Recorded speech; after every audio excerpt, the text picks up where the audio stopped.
Chapter 7. Seeking Justice for All in the Courtroom. We educated, privileged lawyers have a professional and moral duty to represent the underrepresented in our society, to ensure that justice exists for all, both legal and economic justice. Sonia's move, leaving for the streets of New York to work with the district attorney's office, shocked professors and friends. Most Yale graduates could get their pick of job offers, even if they started at entry-level positions of large, prestigious firms. Sonia wanted to try cases, stand before a jury, and plead a case. When she accepted D.A. Morgenthal's offer to work for his office as an assistant, she knew she would get her days in court. New York District Attorney's Office. In the offices, Sonia and the 39 other first-year associates were known as ducklings. They followed Morgenthau and the experienced attorneys, trying to keep up. Criminal case training didn't happen in the classroom. This was no longer play acting in mock trials or watching Perry Mason on television. Serving as a prosecutor in the courtroom meant Sonia's job was to protect the public. From 1979 to 1984, she was responsible for prosecuting robbery, assault, murder, police brutality, and child pornography cases. In 1979, there was a crime wave in New York and also budget cuts that affected law enforcement agencies, so there were fewer police officers on the streets to deal with the crimes being committed. The mayor at the time, Ed Koch, promised to restore order. The DA's office was busy as the pile of cases grew, but Sonia was a fast learner. Working 15-hour days, she did a lot of legwork on her own to build her cases. That way, she got to know the neighborhoods and the people. She made it a point to hear different perspectives of a story and search for details that others might miss. She asked many questions to get to the truth as best she could understand it. Determined to be fair, she listened. Understanding and respecting the law is the job of an attorney, but there were so many layers in every case. Sonia believed police and prosecutors needed to be more sensitive to potential unfair racial and gender disparities in the system. She saw people make honest mistakes in identifying alleged suspects incorrectly, those they thought might be guilty. A mistake landed innocent people in jail and changed the course of their lives forever. Then there were people who committed a crime, like petty theft, but perhaps they were mentally ill. As the years rolled on and as Sonia improved at her job, it still took a toll on her inherent optimism. She was becoming hard and cynical. It was a side effect of her job. She understood that her role as a prosecutor served a specific purpose in the justice system. With Morgenthal's urging and support, Sonia also became a board member of the Puerto Rican Legal Defense and Education Fund, PRLDEF, PERLDEF, challenged discrimination cases against the Hispanic community. It was a way to keep her happy and proud of social justice cases across the nation that went right. Still, the cases before the DA's office were dismal and depressing. One of the most notorious cases she assisted in the prosecution of was the Tarzan Murderer. The accused was a burglar, but unlike other burglars, he stood out for his athleticism. Like a trapeze artist, he swung on ropes down from rooftops, from apartment to apartment and window to window. He'd swing into the apartments and shoot and rob victims, sometimes killing them, and then swing out again. He would be identified for this skill because not many people could perform it. It took a lot of upper body strength and agility. Sonia and her team gathered evidence against him once they had him in custody. In interviewing the victims, witnesses, and survivors of loved ones who had been killed, Sonia saw the ripple effect of devastation. During the course of the trial, she looked into the eyes of the Tarzan murderer for some sign of remorse. Anything. There was nothing. She learned and believed for the first time in her life how some human beings might actually be inherently irredeemable. It began to warp her thought of humanity. The Tarzan murderer was sentenced to 67.5 years in prison. The case took a toll on her. After that, Sonia knew her days at the DA's office were numbered.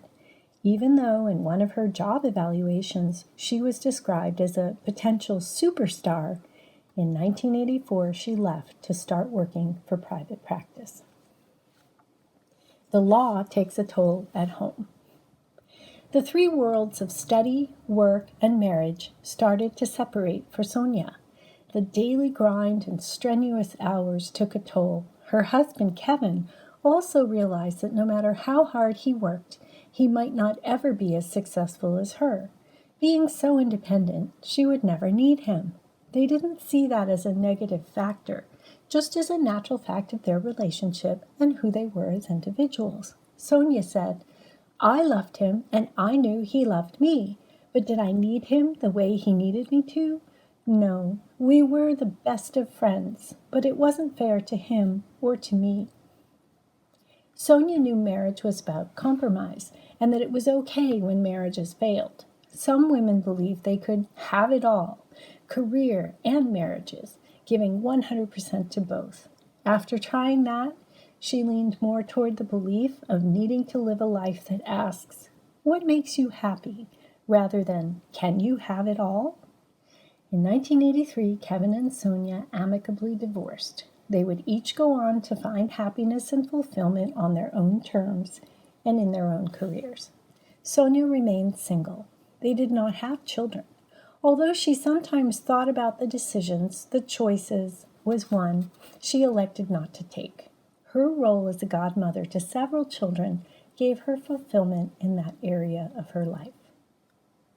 Private practice offers another perspective of the law. For a while, after leaving the DA's office, Sotomayor opened a solo practice, but she operated out of her apartment in Brooklyn. In 1984, she joined the private practice Pavia and Harcourt as a civil litigator. Based in New York, the firm had only 30 lawyers. Cases focused on copyright infringement and intellectual property laws, real estate, counterfeiting, and warranty disputes. Clients included international corporations like Ferrari, Bulgari, and Fendi, fashion designers who wanted to take vendors to court for making knockoffs of their exclusive, expensive Italian handbags and selling them for a fraction of the cost.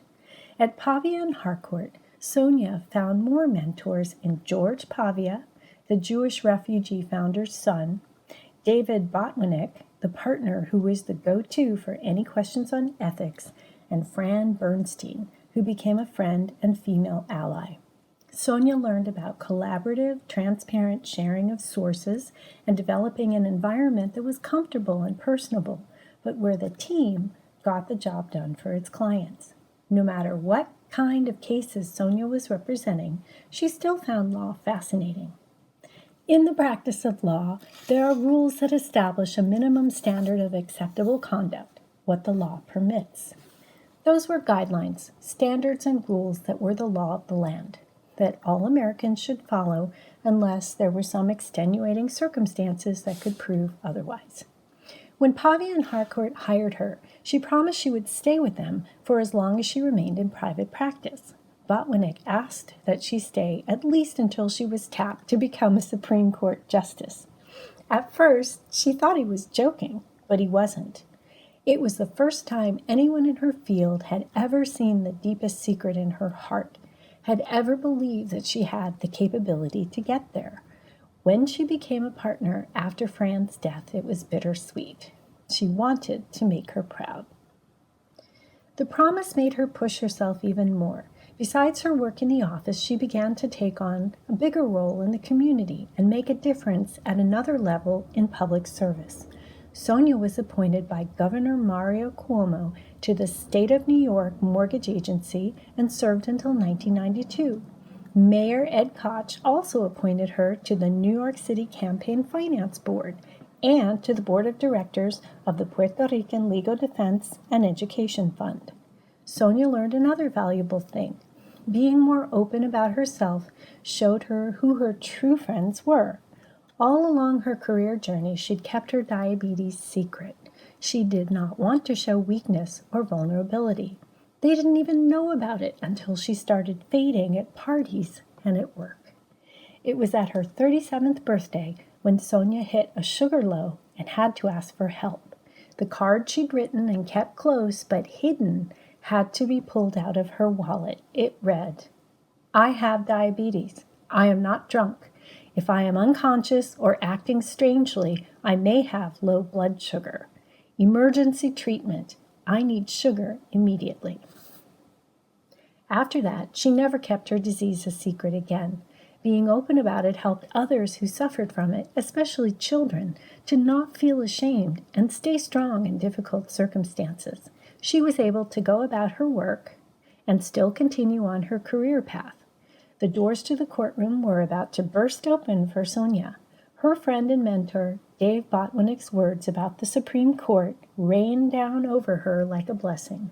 It would start to become a reality sooner than she ever imagined.